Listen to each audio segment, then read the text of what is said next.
यतिखेर बाजा हुनुहुन्छ डोको बुन्दै हुनुहुन्छ बाजा डोको कहिलेबाट बन्न लाग्नु भयो अनि पेटै लाग्यो चाहिँ कति दिन भयो बुन्न लाग्यो हजुर सकालले सुरु गर्यौ 2 दिन 2 दिन लाग्यो कति बुन्दा हो त यस्ता यी एक बुन्दा कति दिनको एक बुन्दा कि दिनको 2 बुन्दा 2 दिनको एक बुन्दा कि एक दिनको एक ए यो अनि अरु के बुन्नु थ यो डोका भयो अरु के बुन्नु थ खार्या बुन्नु खार्या डोका हजुर सुपा सुपर बुन्नु त भयो हैन अनि बिक्री गर्ने कहाँ लिनु त यहीँबाट बिक्री होइन कि गाउँ हुँदैन कि बाहिर लिनु त भयो गाउँ पुरै हुन्छ ए अपर सले मैले त कुन्ना वाइ जेरा पर थापु कतिमा बिक्री गर्नु त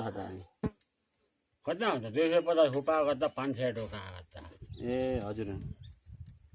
अनि यो महिनाभरि कति बुन्नु त भयो महिनाभरि 10-12 भन्नु छैन क्या कहिले निगाला जानु त कहिले घरमा खान जानु त अनि यी कहाँ पाउँछ हजुर यी त निगाला त टाइगर ल्याउनु पर्ला उगा खोला पाञ्चालातिर एक छकल पनि जानु पर्यो ए अनि सुपा बन्ने हुने भयो वर्ष महिनाभरि कमाइ कति हुन्छ त हजुरको अनि 4-5 हाम्रो नि त 4-5 हजार हुने हो त हजुर त्यही पनि रातो दिन गरे पुरा नत्र 2-3 हजार त्यति हुन्छ क्या स्थानीय उत्पादन स्थानीय चिज यहाँबाट हामीले यही बुनिकन पनि उहाँले एकदम घरै बसिकन पनि उहाँले चाहिँ सुपा बेचेर पनि महिनाको कति कमाउँदैन भयो महिनामा 3-4 हजार रुपियाँ कमाउँछ 3-4 हजार कमाउँदा भने यसरी मान्टा कोही भत्ताको पर्खेको छ नि भत्तासँग मतलब छैन आफ्नै काममा मजासँग गर्ने एकदम अनि अहिले हकिल्नु भयो अब यो हकीको काब्रा हाल्नु छ त काब्रा हाल्नु पर्ने भयो चाहिँ